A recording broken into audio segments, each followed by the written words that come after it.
think it's only fitting that I follow that splash of cold water that only Sam Dixon can deliver. But long live the God Emperor.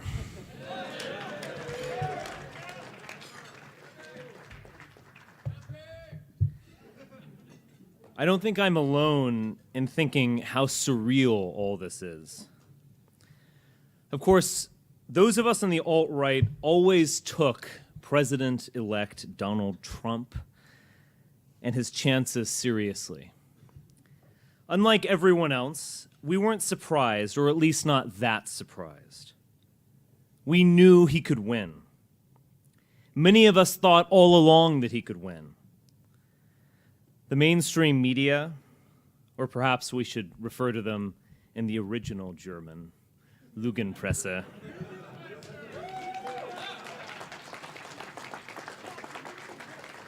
The mainstream media never did. This was the year when random shitlords on Twitter, anonymous podcast hosts, and dissidents working deep within the Beltway right proved that they objectively understood politics better than the Republican strategist and political consultants snarking at us every night on MSNBC. It's not just that they are leftist and cucks. It's not just that many are genuinely stupid. Indeed, one wonders if these people are people at all. Or instead soulless golem, animated by some dark power to repeat whatever talking point John Oliver stated the night before. But even though we always took Trump seriously, there was still a moment of unreality, or perhaps a reality that was too painfully intense, when the state of Pennsylvania was called for Donald J. Trump.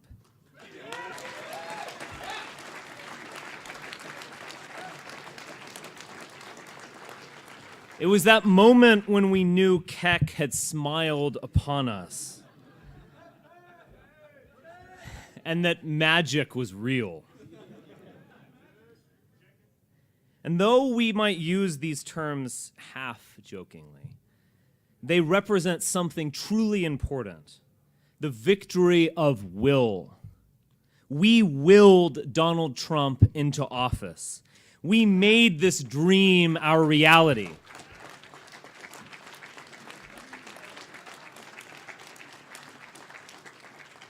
And if we will it, it is no dream. A quote I'm sure our friends at the Anti-Defamation League know very well. And this Trumpian dream was only the beginning. After all, what does it mean to bring your dreams into reality? Dreams are chaotic and hard to understand. They can be self-contradictory and confusing. But at some level, they represent our deepest yearning, our desire to live the impossible. As T. Lawrence wrote, "We aren't the dreamers of the night, whose dreams are mere vanity. We are the dreamers of the day, those who do not want our visions or even our fantasies to escape reality. We want them to be reality." In a culture which offers video games, endless entertainment, drugs, alcohol, porn, sports, and 1,000 other meaningless distractions to convince us of another reality, we want to cut all of that away. We demand to live in the world that we imagine. Today, there is an effort by the humiliated mainstream, those commissars who are lashing out against us and who are whipping up the mobs outside this very building to push back against us. Despite winning the election fairly, despite winning in the face of near unanimous opposition from the mainstream media, there is a concerted push to deny the new president-elect his fully earned legitimacy. It's especially amusing considering the indignant whining we heard only 2 weeks ago about how unconscionable it was that Donald Trump was supposedly going to refuse to accept the election results, and how he was going to unleash his supporters into the street. Really, who can take these people seriously ever again? In the latter part of the campaign, Peter Thiel, one of the few people of wealth and status who endorsed Trump, talked about America as a normal country. A country with a functional government, not constantly at war with the rest of the world. This was the promise of Trump to many of his supporters. And yet, for the cultural left and its propagandists in the media, their main argument that we have today is, if you can call it an argument, is that Trump should not be normalized. This, of course, begs a question. What is normal in 2016? In the current year, late-night comedians don't tell jokes, but give us lectures on what should never be laughed at. Worn-out celebrities like Madonna, who have based their entire lives on transforming themselves into clumsy symbols of sex and materialism, claim to be offended by the indecency of Donald Trump. Journalists don't fight for free speech, but lead the charge to restrict it. In the current year, the state wars against the nation rather than protecting it. And what is the state of the world? What is the status quo that our normal president, Barack Hussein Obama, the community organizer from Chicago, is now shilling for in his latest foreign tour? Let's look at what the government does. The bulk of the threats we face, especially the Islamic State or Muslim terrorists operating within our own societies, have been enabled by our own governments, if not quite invented by them. Massive armies, huge navies, terrifying weapons which could destroy the whole world over and are subsidized at ruinous cost, are actually used to further policies which make all of us less safe. In the Europe defended by American armies, refugees who commit horrific crimes are set free, but citizens who criticize them are arrested. Meanwhile, at home, the protection of the borders, the primary, and for some, the only national security responsibility of the government, is ignored. Indeed, Western governments go out of their way to seek out the most dysfunctional immigrants possible and relocate them at taxpayer expense. The non-government organizations who support this colonization effort are given huge amounts of money to make their own communities worse. Is this normal? Would the founding fathers who created the American ideals we hear so much about think this is okay? And let's look at the culture. In the current year, one's career can be ruined and one's life destroyed if you express anything other than admiration for a man who wants to cut off his genitals and say he's a woman. In the current year, we are told the great threat to our democracy is fake news. And then hear breathless accounts backed by little to no evidence that Breitbart.com is a white nationalist organ. In the current year, a white who takes pride in his ancestors' accomplishments is evil. But a white who refuses to accept guilt for his ancestors' sins is also evil, maybe even more so.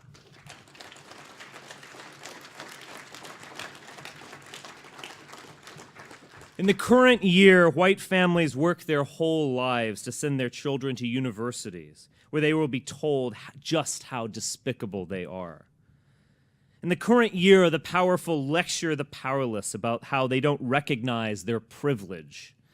In the current year, a wealthy Jewish celebrity bragging about the end of white men is the one speaking truth to power.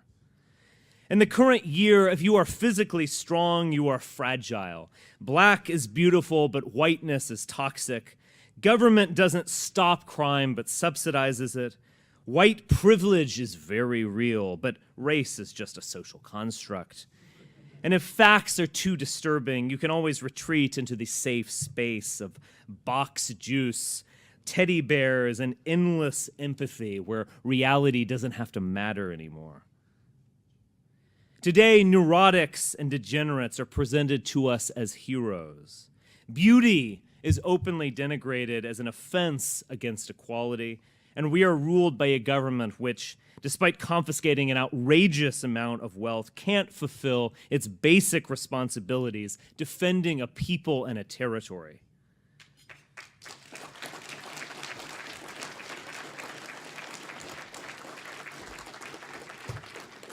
This is a basic bitch argument. But the pre-made signs of those leading the protest against Trump, probably some of those outside this very building, come from some of the most extreme communist groups in the country, the most murderous ideological force in history. It feels almost embarrassing to make this argument because we know no one will take it seriously. Yet this very day, breathless editorials screech that random internet comments on websites the mainstream media doesn't like mean Donald Trump shouldn't appoint this or that person to his staff. We need to remind ourselves of these things. None of this is natural. None of this is normal. This is sick, disgusting. This is a sick, disgusting society run by the corrupt, defended by hysterics, drunk on self-hatred and degeneracy.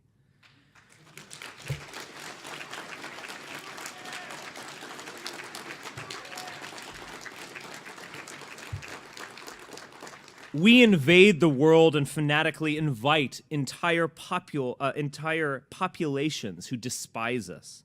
We subsidize people and institutions who make our lives worse just by the sheer fact of their existence. We run up deficits and pretend the laws of history simply don't apply to us because of American exceptionalism. This cannot go on any longer, and it won't. At some level, we demand the impossible. Even those half-joking memes about Donald Trump as God Emperor or as the progenitor of some glorious imperium testify to that yearning for something more. Yes, we should insist on our dreams, on the conquest of space, on the development of revolutionary technology for a humanity that is greater than we are today, for a race that travels forever on an upward path.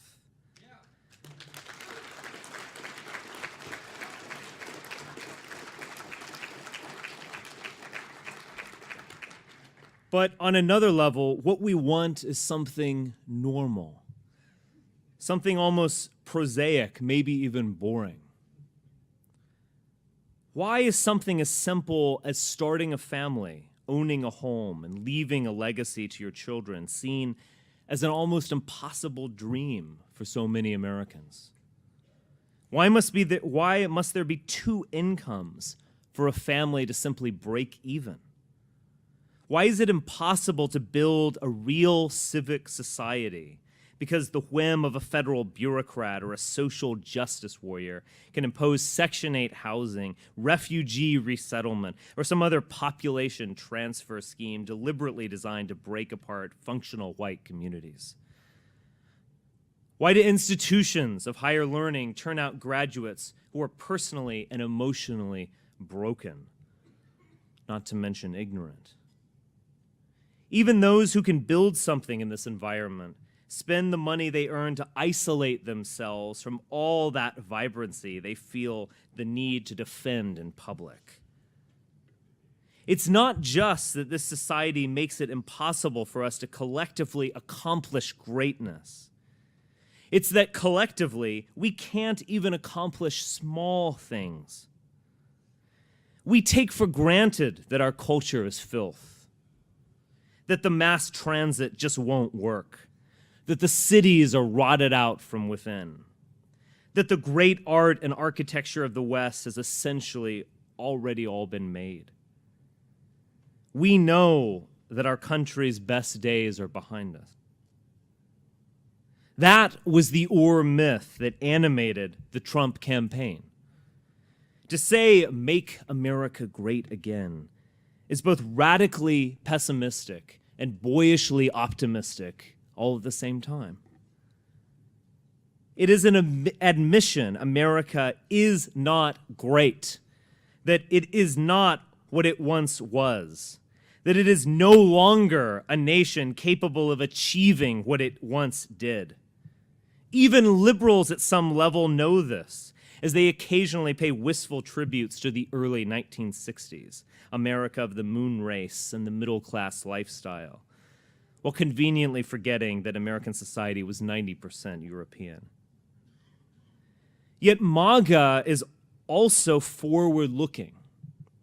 This idea that we can do this, that America can be what it was, that this idealized past can be restored. More than that it can reach new heights, be greater than ever before, as Donald Trump put it. We're going to win so much, we're going to get tired of it. This is the new normal. This is the new normal we're promised.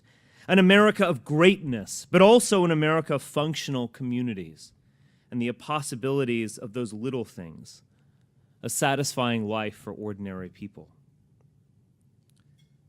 Contrast MAGA, Make America Great Again, with Marco Rubio's slogan, "For a New American Century," literally cribbed from the neocon think tank that planned the Iraq War.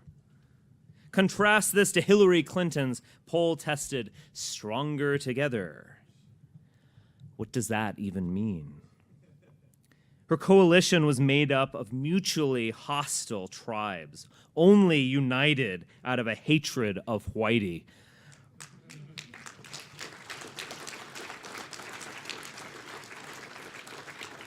That is to say, out of a hatred of us.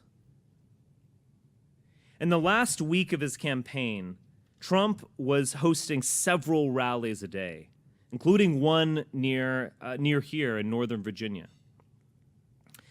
A friend of mine who was there told me that he was several hours late, that is Trump, but no one in the audience wanted to leave. And it became so late that small children, so there were many families at the rallies, started falling asleep. Parents actually put coats on the ground to form a kind of bed for the children to sleep in and surrounded them to guard the sleeping youngsters. There was this kind of effortless, high-trust society. An entire people awakening to their own existence and realizing not just that they exist and have an identity, but that they can be caring and they can be strong. Contrast that to the Hillary constituency. The black political machines and the guilt-ridden liberal suburbanites who work their entire lives to move away from them. The left-wing activists who think they are fighting the system by working for the federal government. The multinational CEOs and the Latinos they've imported to clean their houses. Stronger together. There are no two parts of this coalition who could ever be in the same room together for any length of time. And this contradiction goes to the heart of the left. The left couldn't decide this year whether America was already great or whether it was never great. Is America some noble, multiracial experiment that belongs to the entire world? Or is it the product of conquest and settlement by mean old racist Europeans? Is it a beacon of hope to the suffering masses of humanity, or an enemy to be destroyed? Because, as the outgoing president would say, let's be clear. Despite these supposedly egalitarian values, America was, until this past generation, a white country designed for ourselves and our posterity. It is our creation. It is our inheritance, and it belongs to us.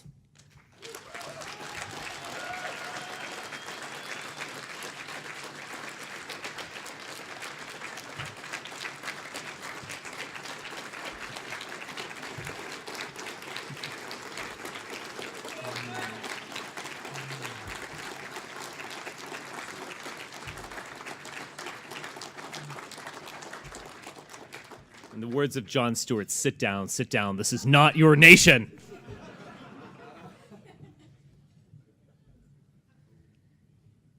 The alt-right is not just an alternative to the moribund conservative movement.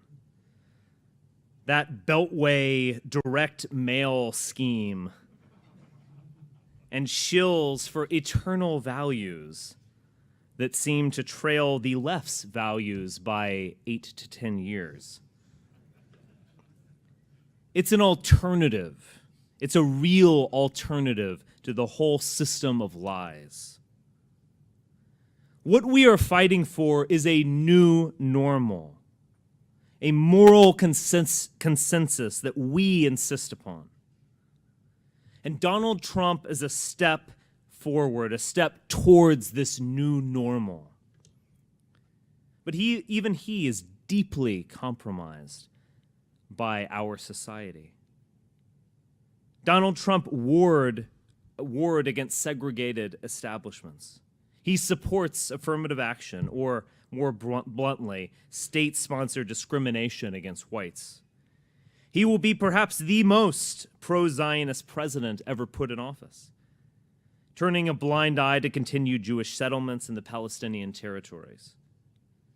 He opposes the Iran nuclear deal, which we should admit wasn't actually that bad. He has, let us remember, left the door open for some kind of mass amnesty at a future date, talking about keeping the good ones in the country. The hysteria surrounding his election doesn't show that he is extreme, but it shows how unhinged the press and chattering classes have become. We are told of the massive rush of hate crimes against non-whites by evil racists emboldened by Trump's victory. Amazingly, these crimes have never been captured on video. That violence which does exist seems to consist of direct physical attacks against Trump supporters. And even when this is captured on video, CNN political commentators and the former press secretary for Bernie Sanders can smirk, "Oh my goodness, poor white people." What we see is that the liberal hegemony that governs society will not permit any reform, even the kinds of moderate reforms that could salvage the whole system. The undercurrents of almost all press coverage in the days since Trump ascendancy is that white people should not be permitted to vote. What's more, the news should be censored to ensure that people are only given the correct viewpoints. Far from reflecting on why they lost, or even extending even a modicum of empathy towards European Americans, the press has clearly decided to double down and wage war against the legitimacy of Trump and the continued existence of white America. But they are really opening up the door for us. You can imagine, hypothetically, some situation where President Trump or whoever slaps some ramshackle America together as it limps along for a few decades, where the boot is lifted off the neck of white America just long enough to keep the whole thing going. Yet the left can't permit even that. Natural conservation, workers' rights, income inequality, mass transit, whatever stated values the left supports, have been thrown out in order to pursue a remarkably crude and simplistic anti-white hatred that is behind it all. And even more than during the election itself, the mask has been ripped off since November 8th. SJWs always project, and the American left is driven by anti-white hatred, full stop. It has no other goals, no real aspirations, nothing to look to. It is a nullity, and we have nothing in common with these people.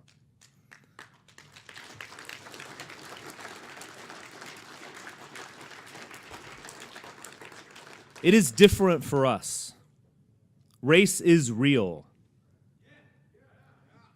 But, in some sense, whiteness really is a social construct.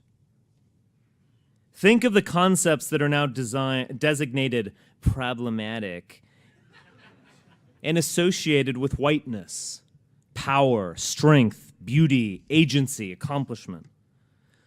Whites do, and other groups don't. In the banality of normal life and in our most outlandish dreams, in both our narrative and theirs,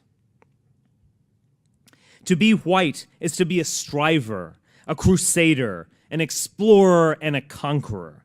We build, we produce, we go upward. And we recognize the central lie of American race relations. We don't exploit other groups. We don't gain anything from their presence. They need us and not the other way around.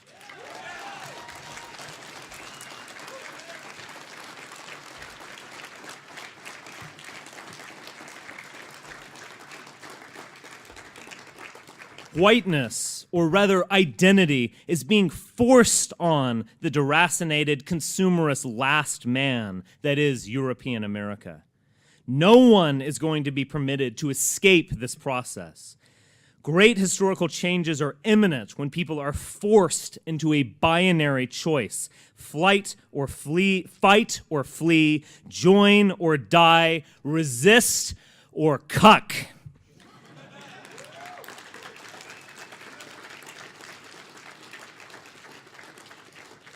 That is the position of white people right now. 2 weeks ago, I might have said the election of Donald Trump would actually lessen the pressure on white Americans. But today it is clear his election is only intensifying the storm of hatred and hysteria being directed against us. As Europeans, we are uniquely at the center of history. We are, as Hegel recognized, the embodiment of world history itself. No one will honor us for losing gracefully. No one mourns the great crimes committed against us. For us, it is conquer or die. This is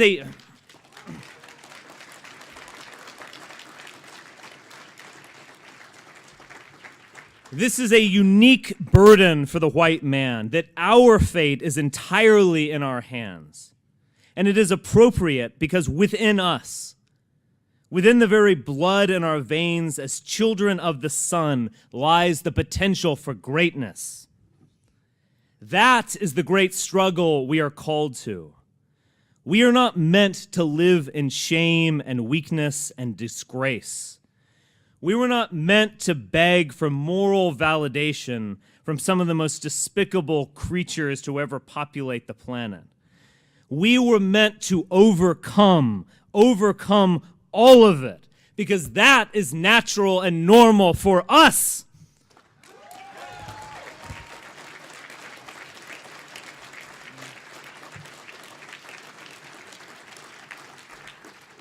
Because for us as Europeans, it is only normal again when we are great again. Hail Trump! Hail our people! Hail victory!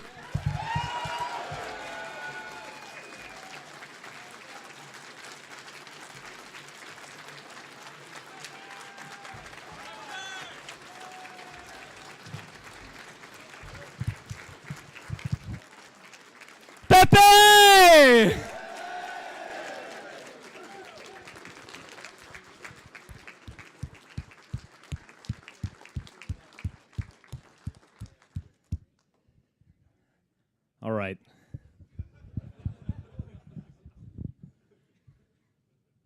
I guess there's only one more thing to do, and I guess we should just all go get drunk, right?